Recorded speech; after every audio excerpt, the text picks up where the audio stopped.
Beauty. What is the first thing that comes to your mind when you hear that word? Do you immediately think of a beautiful woman? Do you think of a big, beautiful bouquet of roses? Or maybe you think of a beautiful sunset. I think certainly none of us will think of a ghoul, though, when we hear the word beauty. Well, beauty is defined as a characteristic of a person, animal, place, or object or idea that provides a perceptual experience of pleasure or satisfaction. My speech today is about what makes a woman learn to identify her own beauty from within. And they say that beauty is in the eye of the beholder.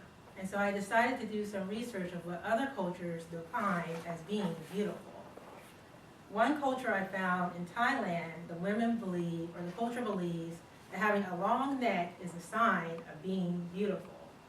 And so at the age of 5, they start placing rings on young girls' necks so that they can have a longer neck. Because having a long neck is seen as being beautiful and elegant. Then there's a tribe in Africa where being fat is actually celebrated. Can you imagine being encouraged to eat all day? They actually send their women to fat farms so that they can pump themselves up and prepare themselves for marriage, because being seen as being big is a status symbol for a man to have a bigger wife. Then there is a tribe in New Zealand where the women will actually tattoo their lips and their chins as a sign of being beautiful.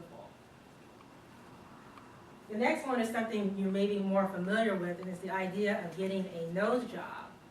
Apparently in Iran, so many women get nose jobs or walk down the street with their surgical bandages still on their nose. It's seen as a status symbol. And the last example I have today is I saw a lot of this living in Korea.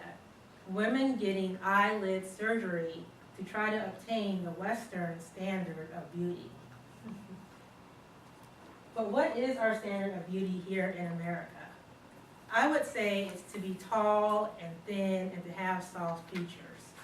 But is it really attainable? Is it really accessible for us all to look like that?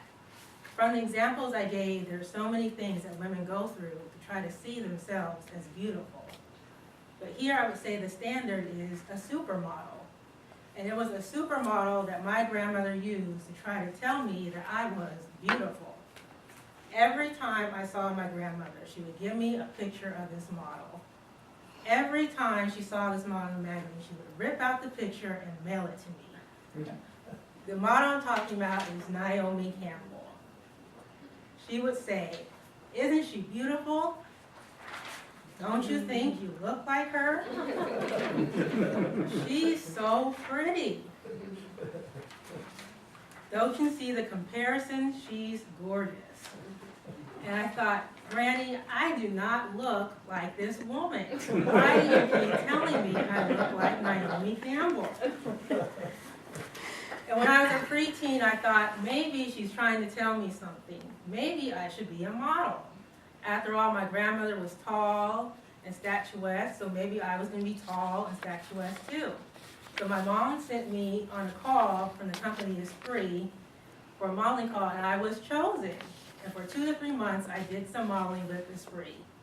Then 2 to 3 months later, they said, well, you're too fat and you're too short.